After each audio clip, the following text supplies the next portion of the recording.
can be easily converted into great opportunities. And youth are not just leaders of tomorrow, they are also change makers of today. It is critical that we provide the platforms and opportunities that empower them to be active contributors in nation building efforts and, of course, in policy making, ensuring their ideas and energy shape the path forward for all of us. Ladies and gentlemen, the role of youth in shaping the development of a nation is undeniable. For this reason, I have always prioritized the productive employment of our youth as a key focus area. Throughout my political career over the last 4 decades, I have devoted significant effort towards this goal as part of my mission and my unwavering commitment to nation building efforts through productive and young hands. My government is fully committed to empower our youth through a range of transformative initiatives such as our flagship youth program, which since 2011 has empowered millions of our boys and girls, not only in Punjab, but all over Pakistan.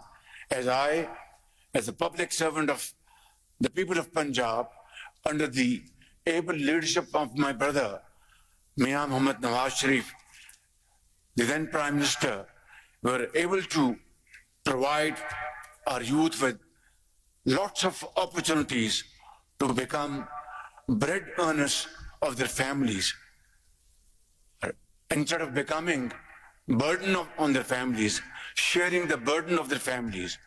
And we had initiated lots of programs like Punjab Education Endowment Fund, through which all over Punjab and of course other provinces, high achievers got stipends to get higher education, high quality education, and then they got productive employment, Danish schools all over Punjab, and now I am taking these wonderful schools in Islamabad peripheries, Gilgit, Baltistan, and of course Azad Kashmir, and remote areas of Balochistan, and thousands of boys and girls through these Danish schools will become productive hands of this great nation.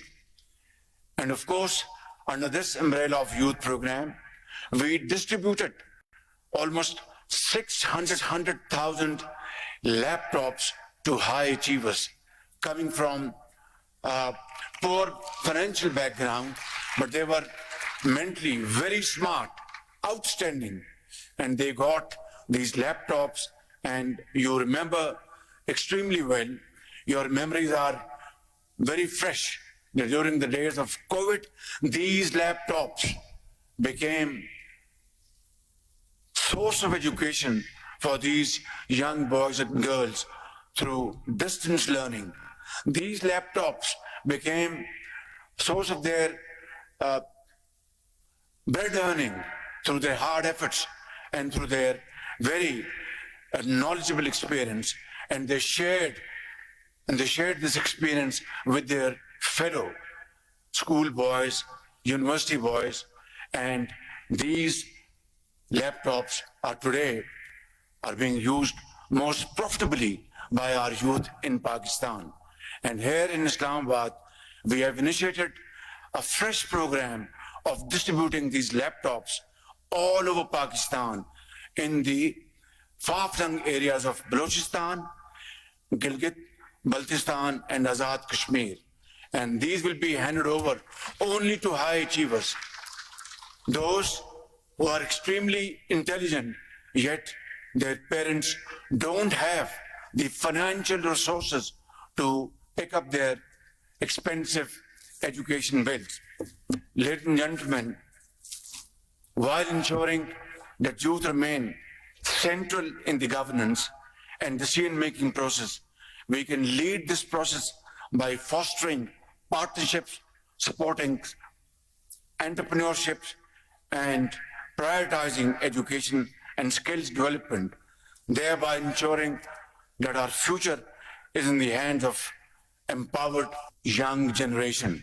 And as I conclude, I leave you with this thoughtful message: dream boldly, act courageously, and work tirelessly.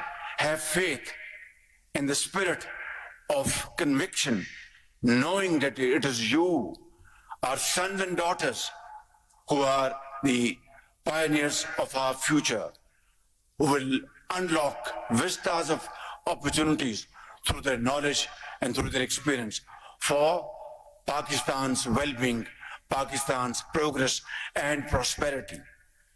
Let us embrace our youth not just as stakeholders, but as partners in shaping the future of our resilient Commonwealth, our beloved Pakistan. I wish this summit great success and look forward to witnessing the transformative ideas and initiatives that will emerge from these very fruitful discussions that you will have today and tomorrow. God bless you. Pakistan Zindabad.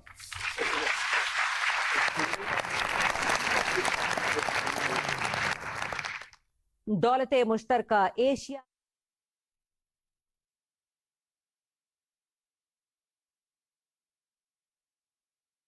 तीन चार